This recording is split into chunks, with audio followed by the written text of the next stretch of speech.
بسم اللہ الرحمن الرحیم۔ میں ایک ڈھابے پر چائے پینے گیا تو میں نے سامنے سڑک پر ایک بھکاری کو بیٹھے ہوئے دیکھا۔ میں نے سوچا کہ میں اس بھکاری کو بھی چائے پلاتا ہوں۔ ابھی میں نے آرڈر کیا ہی تھا کہ ایک بڑی لینڈ کروزر گاڑی اس بھکاری کے پاس آ کر رکی۔ اس میں سے ایک لڑکی نکلی۔ اس نے بھکاری کے ہاتھ میں ہزاروں روپے تھمائے اور واپس مڑ کر گاڑی میں بیٹھ گئی۔ بعد میں پتہ چلا کہ وہ لڑکی کوئی اور نہیں بلکہ اس بھکاری کی اپنی ہی۔ میں سکھر سے کشمور جاتے ہوئے راستے میں سڑک کے کنارے بنے ایک ڈھابے پر بیٹھا تھا۔ میری نظریں سامنے سڑک پر آتی جاتی ٹریفک پر ٹکی ہوئی تھیں اور میں اپنی منزل کے متعلق سوچ رہا تھا۔ اسی دوران میں نے دیکھا کہ ایک شخص پیدل چلتا ہوا ڈھابے کی طرف سے آ رہا ہے۔ وہ حالت سے بھکاری لگ رہا تھا۔ میں نے دل میں سوچ لیا کہ اگر یہ ڈھابے پر آئے گا تو میں آج کھانا اس کے ساتھ بیٹھ کر کھاؤں گا۔ لیکن ڈھابے کے سامنے پہنچ کر وہ سڑک کے کنارے زمین پر بیٹھ گیا۔ میرے علاوہ کوئی بھی شخص اس کی طرف متوجہ نہیں تھا، جس سے یہ بات ظاہر ہو رہی تھی کہ وہ شخص معمول کے مطابق یہاں آتا ہے اور آ کر یہیں بیٹھ جاتا ہے۔ شاید یہ اس کا اڈا تھا۔ وہ یہیں بیٹھ کر بھیک مانگا کرتا تھا۔ میں نے چائے والے کو 2 کپ چائے کا آرڈر دیا۔ اس نے پوچھا صاحب دوسری کس لیے؟ تو میں نے بتایا سامنے بیٹھے شخص کے لیے۔ اس نے میری طرف حیرت سے دیکھا اور مسکرایا۔ شاید اسے یقین نہیں آ رہا تھا کہ میں نے دوسری چائے سامنے بیٹھے ہوئے ایک مانگنے والے کے لیے کہی ہے۔ وہ کچھ سوال کرنا چاہتا تھا، لیکن ابھی اس کے لب کھلے ہی تھے کہ پیچھے سے اسے بلاوا آ گیا اور وہ پھر کام میں متوجہ ہو گیا۔ میں ابھی چائے آنے کا منتظر ہی تھا کہ اس دوران میں نے دیکھا ایک بڑی لینڈ کروزر گاڑی اس بزرگ کے پاس رکی ہے۔ اس میں سے ایک انتہائی رعبدار شخصیت کی مالک پختہ عمر کی خاتون نیچے اتری ہے۔ اس نے اتر کر بھکاری کے ہاتھ میں ہزار روپے والے چند نوٹ تھمائے اور پھر واپس مڑ کر گاڑی میں بیٹھ گئی۔ شاید اس نے بھکاری کی دعاؤں کا بھی انتظار نہیں کیا تھا اور اس کی گاڑی سڑک پر شراٹے بھرنے لگی تھی۔ جب وہ گاڑی والی خاتون اتر کر اس بھکاری کو بھیک دے رہی تھی تو ڈھابے پر بیٹھے ایک شخص نے بہت بلند آواز میں اللہ اکبر کہا تھا، جسے سن کر سب لوگ اس کی طرف متوجہ ہوئے تھے۔ میری سماعتیں بھی اس کی طرف متوجہ ہوئی تھیں، لیکن میں نے نظر سامنے کھڑی گاڑی سے اترنے والی خاتون اور اس بھکاری پر ٹکا رکھی تھی اور میں ان کی حرکات و سکنات کو بہت حیرانگی سے دیکھ رہا تھا۔ میں اس بھکاری کو دیکھنے میں منہمک تھا کہ اتنی ہی دیر میں ڈھابے کے ویٹر نے آ کر مجھے چائے کا کہا۔ میں نے اس کے ہاتھ سے دونوں چائے کے پیالے پکڑ لیے اور میں اس بھکاری کی طرف چل دیا۔ میں جا کر اس کے برابر میں بیٹھ گیا اور میں نے چائے کا پیالہ اس کی طرف بڑھا دیا، مگر بھکاری نے چائے کا پیالہ پکڑنے کے لیے میری طرف ہاتھ نہ بڑھایا، بلکہ اس نے میری طرف یوں آنکھیں پھاڑ کر دیکھا جیسے میں نے اس کو کہیں کسی بہت بڑی اذیت میں ڈال دیا ہو، یا پھر میری یہ بات اس کو انتہائی ناگوار گزری ہو۔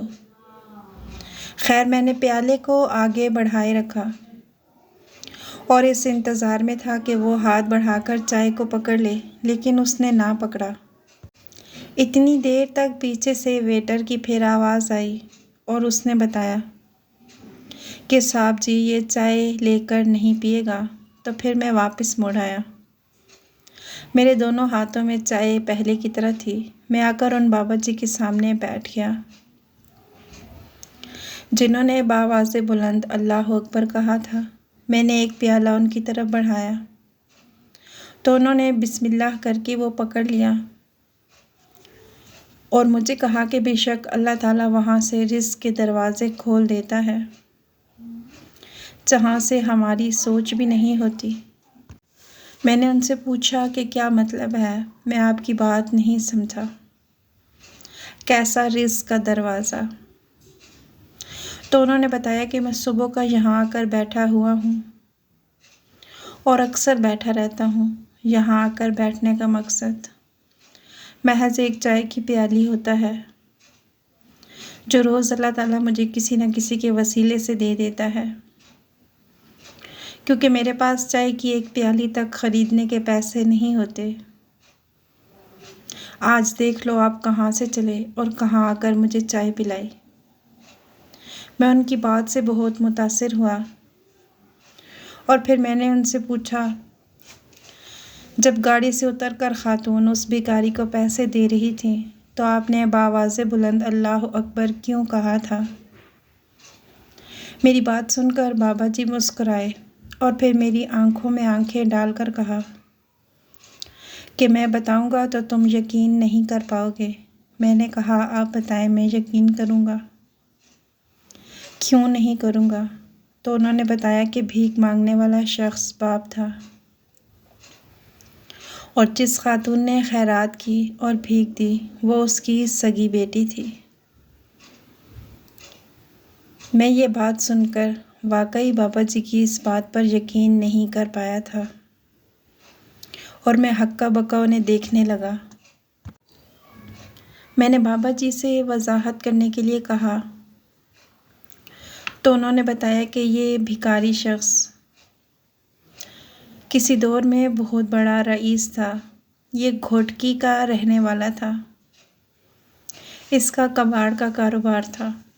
اس شخص کے گھر میں پہلی اولاد بیٹی پیدا ہوئی تھی تو اس نے اپنی بیوی کو وارننگ دی تھی کہ اگر آئندہ بیٹی پیدا ہوئی تو تمہیں بیٹی کے ساتھ قبر میں جانا ہوگا۔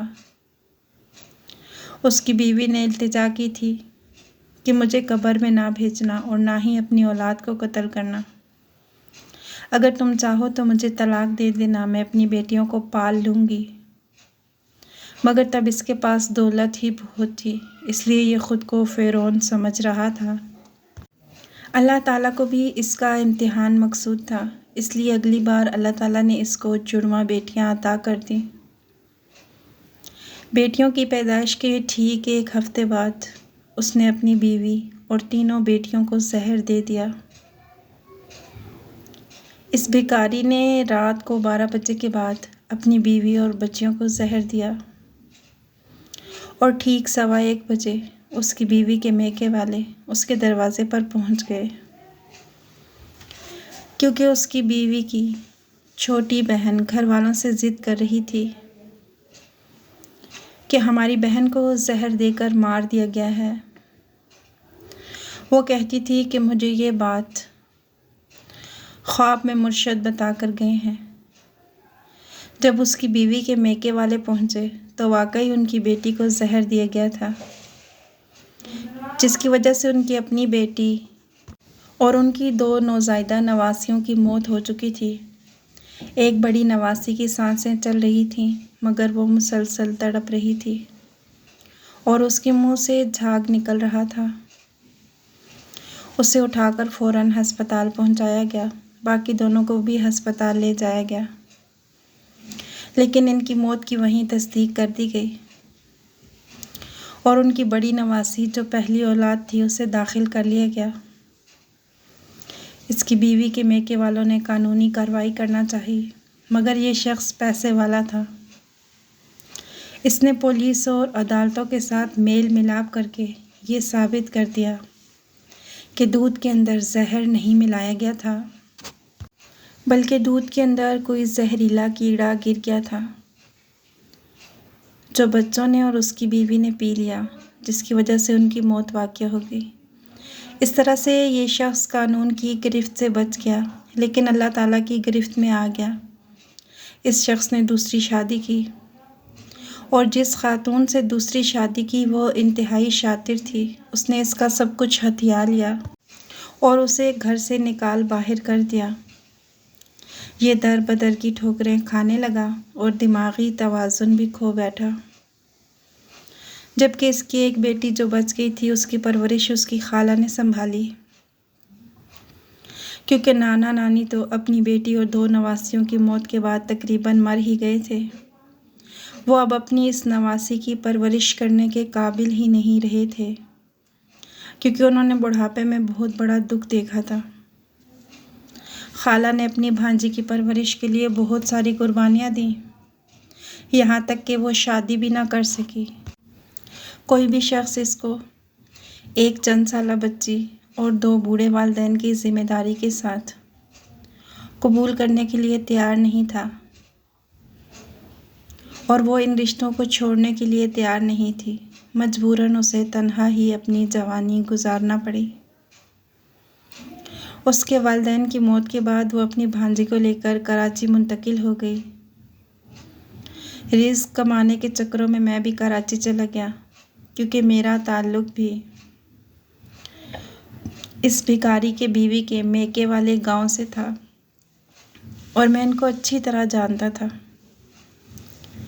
اس لیے وہاں کراچی میں بھی میری اور ان کی ملاقات ہو گئی۔ خالہ نے اپنی بھانجی کی بہترین پرورش کی اور اس کی تعلیم و تربیت کی، یہاں تک کہ وہ بھانجی پڑھ لکھ کر دفتر خارجہ میں اعلیٰ عہدے پر فائز ہو گئی۔ اس کی شادی بھی ایک بہت بڑے بیوروکریٹ سے ہوئی، اور وہ بھانجی کوئی اور نہیں بلکہ یہ خاتون تھی جو اس شخص کی سگی اولاد ہے، مگر نہ تو یہ بات اس خاتون کو پتہ ہے اور نہ ہی یہ بات اس بھکاری شخص کو معلوم ہے۔ میں نے بابا جی سے پوچھا کہ آپ کیوں نہیں بتا دیتے اس خاتون کو کہ یہ اس شخص کی بیٹی ہے، تو بابا جی میری بات سن کر مسکرائے اور کہا کہ میں نے اس لڑکی کو 11 سال بعد دیکھا ہے اور شاید اب حشر میں دیکھوں گا۔ میں بتا بھی دوں تو فرق نہیں پڑے گا، کیونکہ بھکاری بیٹی کو زحمت سمجھتا تھا، اس لیے پھر وہ بیٹی اس کے لیے رحمت کیسے بن سکتی ہے۔ بابا جی کا جواب سن کر میں خاموش ہو گیا اور اپنے راستے پر چل دیا۔ تو ناظرین، آپ ضرور بتائیے گا کہ بابا جی کو اس بھکاری کو اور اس کی بیٹی کو بتا دینا چاہیے کہ وہ آپس میں باپ بیٹی ہیں، یا اس بات کو اسے نہیں بتانا چاہیے؟ اپنی رائے کا اظہار ضرور دیجیے گا۔ ویڈیو کو لائک کیجیے گا اور مزید ایسی اچھی ویڈیوز کے لیے چینل کو سبسکرائب کیجیے گا۔ اللہ حافظ۔